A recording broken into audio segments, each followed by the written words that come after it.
What's happening? What's happening? What's happening? What's happening? What's happening? What's happening? It's part of my presence. Mr. PMP, part of my presence. I am here. I want to get into this topic.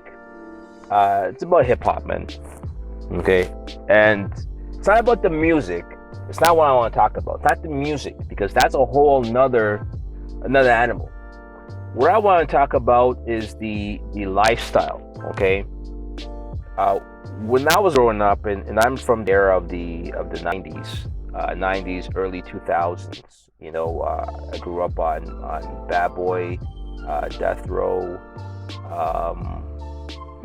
What else? All those different 90s things. Okay, Boot Camp Click,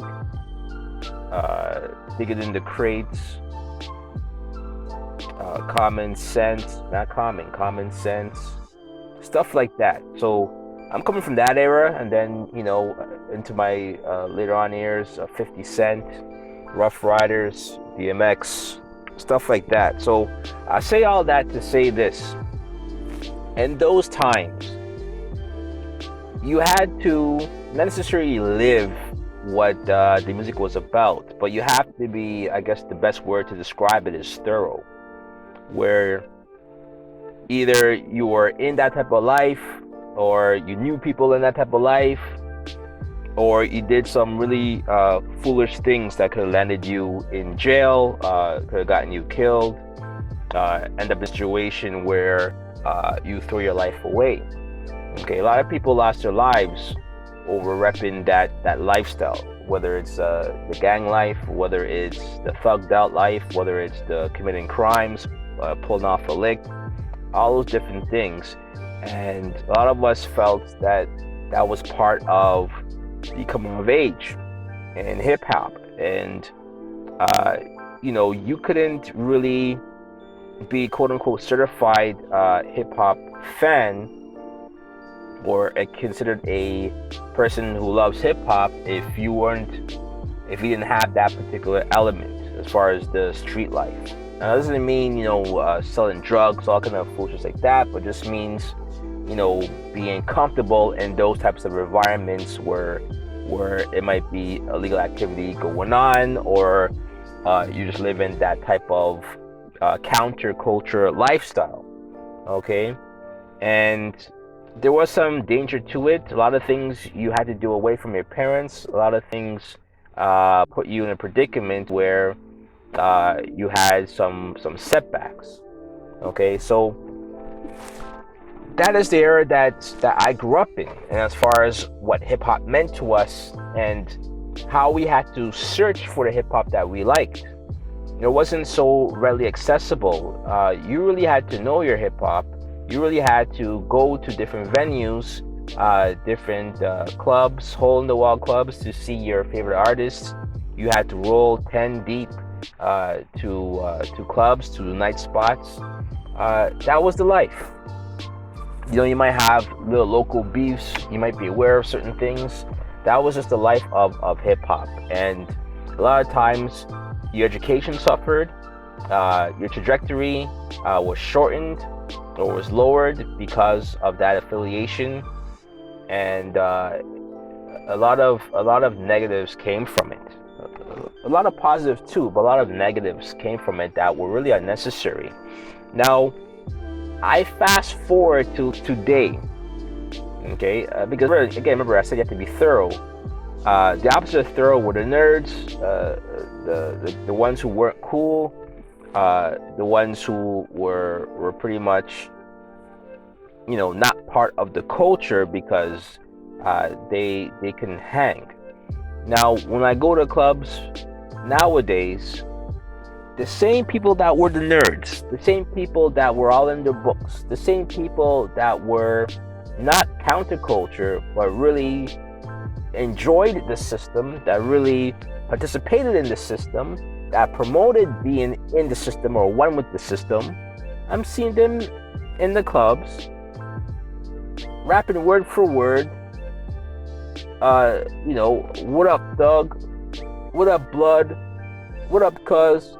What up, gangster? Like, they're rapping it word for word, throwing up the gang signs, When Nate Dogg comes on, hold up, I'm seeing these same guys who were squares doing the crip walk, buying out the bar or buying bottles, getting girls to sit with them drinking. The ones who are all in their books, acting thugged out. They have tattoos in places that they can hide with their shirts from the office. You have the ones who are lawyers, ones who, accountants. They're doing all kind of things that we used to fight for back in the day when I was in high school. Now you got the ones that couldn't hang, the ones that couldn't be caught playing, that couldn't be caught playing Soundboy Burial, that weren't allowed to play those things. Now they're acting like they came from that time. They're outside, listening to that type of music.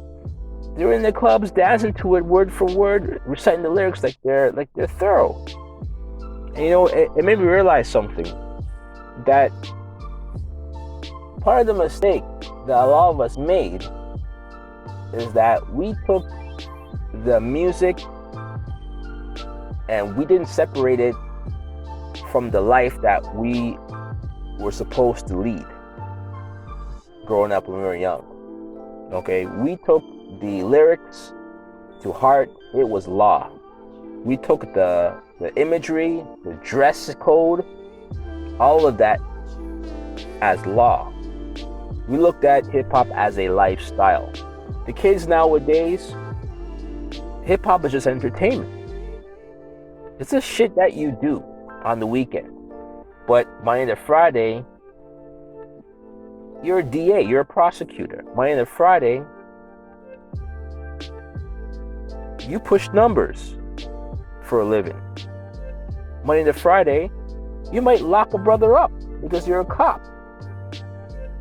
You know what I mean? So nowadays there's a separation. People will turn on the music when they want to get crunk, when they want to party, but they turn it off when it's time to do work and get down with their careers or to study. Okay, so I just want to say for all the people that used to live the life, be thorough. Do you feel that you wasted those years? Do you feel that you sacrificed your time doing quote unquote dumb shit, when looking back on it, you still could have loved the music, you still could have repped the music and still gone to school and take school seriously? You still could have loved all the Red Man and Method Man songs and still not get high before your exams, right? Still taking your exams and the entry school test seriously. Okay, we still could have loved How High, the movie, and still applied for that government job. Okay, it's not mutually exclusive. Okay, so I'm wondering if kids today realize that it's just entertainment to them, and they don't really care about the how hard it was to live during that time, or how thorough you had to be, and how you really had to be one with the culture. It's not the same anymore. Okay, and for all you guys who have kids, teach them that too. You can listen to hip hop, but it doesn't mean you gotta shoot nobody. It doesn't mean you gotta know someone who has the gun. It doesn't mean you gotta get high.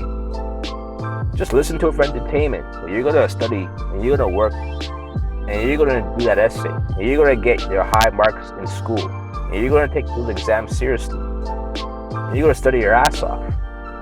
Okay? And you're gonna come home at a certain time. You can play 50 Cent's new song. Alright? You can play Tekashi 6ix9ine, all that dumb shit. But you're still gonna throw out the garbage, motherfucker. You're still gonna do the chores around this bitch. Okay, so again, I say that to say hip-hop is different now. It's not about the lifestyle, it's just entertainment. Let me know what you think. Do you think that people don't take it seriously anymore? That's a bad thing? Or is it a good thing that people can now separate the music from their own life? You don't have to do it, they can just sing it or leave it away.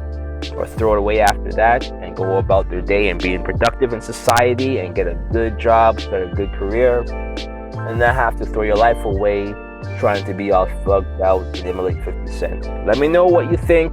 Like, comment, subscribe. Pardon my presence. This is what I try to do.